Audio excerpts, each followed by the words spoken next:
পশ্চিমবঙ্গের সব জেলাতেই আইদার হোয়াইট স্প্রেড রেনফল অথবা ফেয়ারলি হোয়াইট স্প্রেড রেনফল হওয়ার সম্ভাবনা আছে। তার মানে পশ্চিমবঙ্গের জেলাগুলোতে আইদার জেলাগুলোর অধিকাংশ স্থানে বৃষ্টি হওয়ার সম্ভাবনা আছে, অর্থাৎ অথবা জেলাগুলোর অনেক অংশে বৃষ্টি হওয়ার সম্ভাবনা রয়েছে।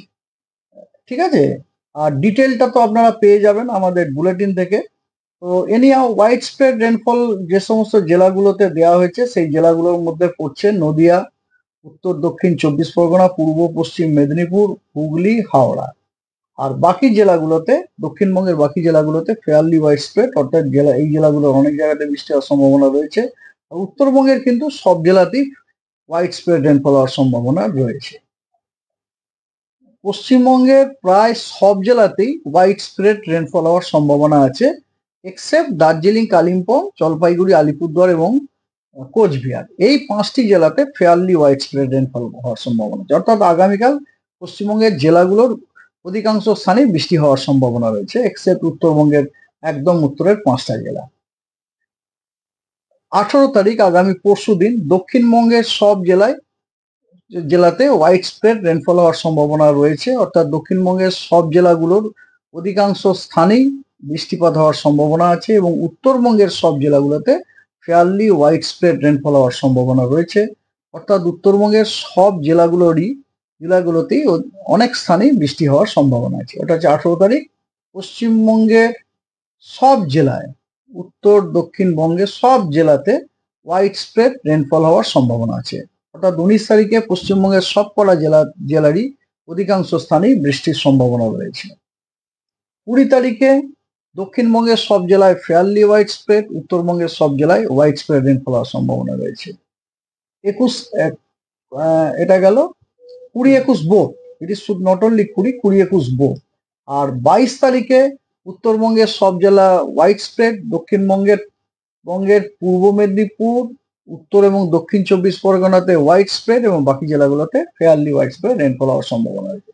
এবারে আসা যায় কিছু জেলায় ভারী বৃষ্টিপাত হওয়ার সম্ভাবনা আছে বিক্ষিপ্তভাবে।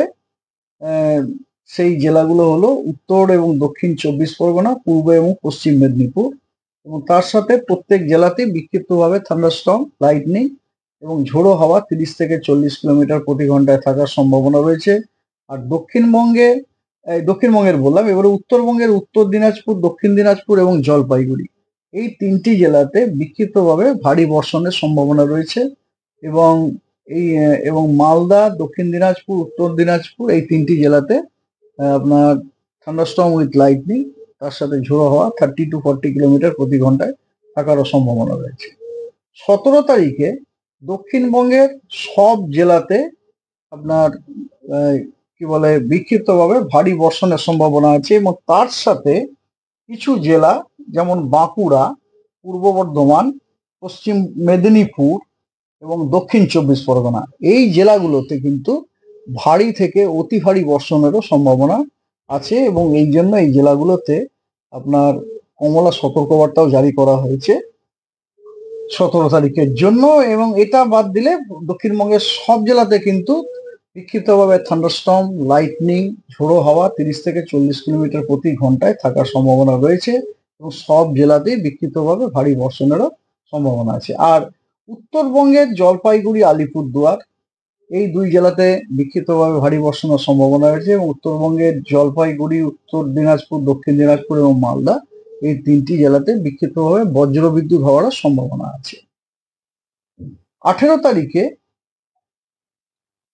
তারিখেও আপনার দক্ষিণবঙ্গের সব জেলাতে বিক্ষিপ্তভাবে ভারী বর্ষণ, বিক্ষিপ্তভাবে থান্ডারস্টর্ম, লাইটনিং এবং ঝোড়ো হাওয়া 30 থেকে 40 কিলোমিটার প্রতি ঘন্টায় থাকার সম্ভাবনা রয়েছে। এবং এছাড়া বীরভূম, পশ্চিম বর্ধমান, পুরুলিয়া, বাঁকুড়া এবং পশ্চিম মেদিনীপুর, এই 4টি জেলাতে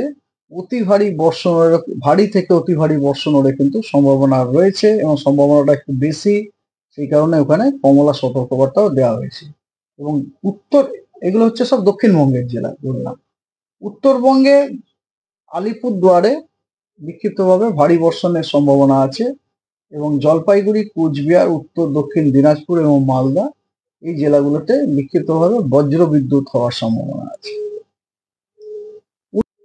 দক্ষিণবঙ্গের মাত্র পুরুলিয়া, পশ্চিম বর্ধমান এবং বীরভূম এই 3টি জেলাতে ভারী বর্ষণের সম্ভাবনা আছে বিক্ষিপ্তভাবে। আর উত্তরবঙ্গের জলপাইগুড়ি এবং আলিপুরদুয়ার এই 2 জেলাতে ভারী থেকে অতি ভারী বর্ষণের সম্ভাবনা আছে, কমলা সতর্কবার্তা দেওয়া হয়েছে। এছাড়া দার্জিলিং, কালিম্পং, কোচবিহার এবং উত্তর দিনাজপুরে বিক্ষিপ্তভাবে ভারী বর্ষণের সম্ভাবনা আছে 19 তারিখে। 20 তারিখে দক্ষিণবঙ্গের জন্য কোনো নেই, ওয়ার্নিং নেই, তবে জলপাইগুড়ি এবং আলিপুর উত্তরবঙ্গের এই 2 জেলার জন্য ওয়ার্নিং আছে, হলুদ সতর্কবার্তা ভারী বর্ষণের বিক্ষিপ্তভাবে 2-1 জায়গায়। 21 তারিখে কোনো সতর্কবার্তা নেই এবং 22 তারিখে পূর্ব মেদিনীপুর এবং এবং দক্ষিণ 24 পরগনা এই 2 জেলাতে বিক্ষিপ্তভাবে ভারী বর্ষণের সম্ভাবনা আছে। তার আগে প্রথমে আপনাদের আমি মনসুনের স্থিতিটা জানাই। আজকে মনসুন আরেকটু এগিয়েছে আমাদের রিজিয়নের উড়িষ্যার কিছুটা পোর্শনে আরো ঢুকে মনসুন এগিয়েছে এবং আজকে আপনার এবং ব্যাপারটা হচ্ছে যে আগামী 2-3 দিনের মধ্যে কন্ডিশন যথেষ্ট ফেভারেবল হওয়ার সম্ভাবনা আছে, যাতে করে মনসুন আমাদের গ্যাঞ্জেটিক ওয়েস্ট বেঙ্গল, ঝাড়খণ্ড এবং এবং আপনার remaining part of north Bengal যেটাকে বলি, সেখানেও আপনার মনসুন ঢুকে যাওয়ার যথেষ্ট সম্ভাবনা রয়েছে। অর্থাৎ আগামী জাস্ট মিনিট হচ্ছে 2-3 দিন, ইট ইজ ইনক্লুডিং 2 days, ঠিক আছে, ইনক্লুডিং আজকেরটা নিয়ে, ঠিক আছে। তো মনসুন ঢোকার সম্ভাবনা আছে। আর একটি সাইক্লোনিক সার্কুলেশন আপনার একটা সাইক্লোনিক সার্কুলেশন রয়েছে, সেটা রয়েছে আপনার নর্থ ওয়েস্ট বে অফ বেঙ্গলে এবং তার পার্শ্ববর্তী এরিয়াতে। সেই সাইক্লোনিক সার্কুলেশনটা কিন্তু আপার এয়ারে, সারফেসে নয়, মনে থাকে যেন।